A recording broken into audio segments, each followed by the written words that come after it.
بسم اللہ الرحمن الرحیم. سامعین، میں ڈاکٹر عرفان علی اپنے channel gardening and farming techniques with doctor Irfan Ali کے ساتھ. سامعین، بات ہو رہی تھی پیاز کی بیماریوں کے متعلق، تو آج ہم ایک نئی بیماری کے ساتھ آپ کی خدمت میں حاضر ہیں. آج ہم جس بیماری کی بات کریں گے سامعین، اس کا نام ہے پیاز کی پرپل بلاچ. پہلے ہم اس کے سمٹمز ایکسپلین کریں گے، اس کے بعد ہم اس کا کازل آرگنزم ایکسپلین کریں گے، فیوریبل کنڈیشن بتائیں گے، اور اس کے بعد ہم آئیں گے اس کے سلوشن کی طرف یا علاج کی طرف. تو سامعین، پہلے آتے ہیں ہم سمٹمز کی طرف. تو سامعین، اس کی سمٹمز جو ہے وہ پتوں کے اوپر یا جو سیڈ سٹاک ہوتی ہے، یعنی جو پہلی ڈنڈی نکل رہی ہوتی ہے، اس کے اوپر واٹر سوکڈ یا آپ یوں کہہ لیں کہ پانی والے جس طرح چھالے ہوتے ہیں اس طرح سے یہ اس کے اوپر نکلتے ہیں، جو کہ سینٹر میں سفیدی مائل ہوتے ہیں. جب کنڈیشنز اس کی فیوریبل ہوتی ہیں تو اس وقت یہ جو چھالے ہوتے ہیں یہ ایک دوسرے سے مل جاتے ہیں، بہت بڑے ہو جاتے ہیں، اور اس کے بعد یہ بھورے یا جامنی رنگ کے ہو جاتے ہیں، اور اوپر کی طرف یا نیچے کی طرف جو ہے یہ بڑھنا شروع کر دیتے ہیں. اگر جو موسم ہے وہ نمدار ہے، یہ جو چھالے ہیں یہ اس وقت کالے رنگ کے فروٹنگ باڈیز، یعنی جو پھپھوند ہے کالے رنگ کی پھپھوند سے بھی بھر سکتے ہیں. سامعین، اس بیماری کے کیس میں جو پرانے پتے ہوتے ہیں وہ زیادہ حساس ہوتے ہیں، جبکہ جو نئے پتے ہوتے ہیں وہ نسبتاً کم حساس ہوتے ہیں.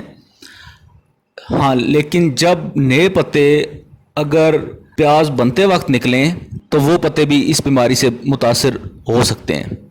اگر یہ بیماری بہت زیادہ آئے، بہت بڑی مقدار میں آ جائے یا بہت سیویئر کنڈیشن میں آتی ہے، تو اس وقت بعض اوقات فصل جو ہے وہ پیاز کا جو گنڈا ہوتا ہے یا جس کو ہم گٹھا کہتے ہیں، جس کو انگلش میں بلب کہتے ہیں، وہ بھی پراپر طریقے سے بنا نہیں پاتی. جو اس کے پتے بہت زیادہ متاثر ہوتے ہیں اس میں ڈائی بیک شروع ہو جاتا ہے، یعنی اوپر کی طرف سے یہ جلنا شروع ہو جاتے ہیں.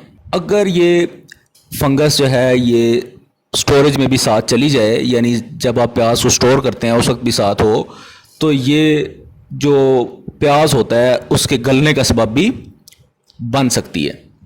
سامعین، اس کی جو کازل آرگنزم یا جس فنگس کی وجہ سے یہ ہوتا ہے اس کا نام ہے الٹرنیریا پوری. اب ہم آتے ہیں اس کی فیوریبل کنڈیشن کی طرف. تو سامعین، ایسا ہے کہ یہ بیماری گرم اور نمدار موسم میں بہت زیادہ پھیلتی ہے. ایسا موسم جس میں ٹیمپریچر 21 سے 30 ڈگری سینٹی گریڈ ہو اور ہوا میں نمی جو ہے وہ 80 سے 90% ہو، وہ موسم اس بیماری کے لیے بہت زیادہ فیوریبل ہے یا موزوں ہے. سب سے آخری پارٹ جو ویڈیو کا ہوتا ہے اس میں ہم اس کی مینجمنٹ کی طرف آتے ہیں.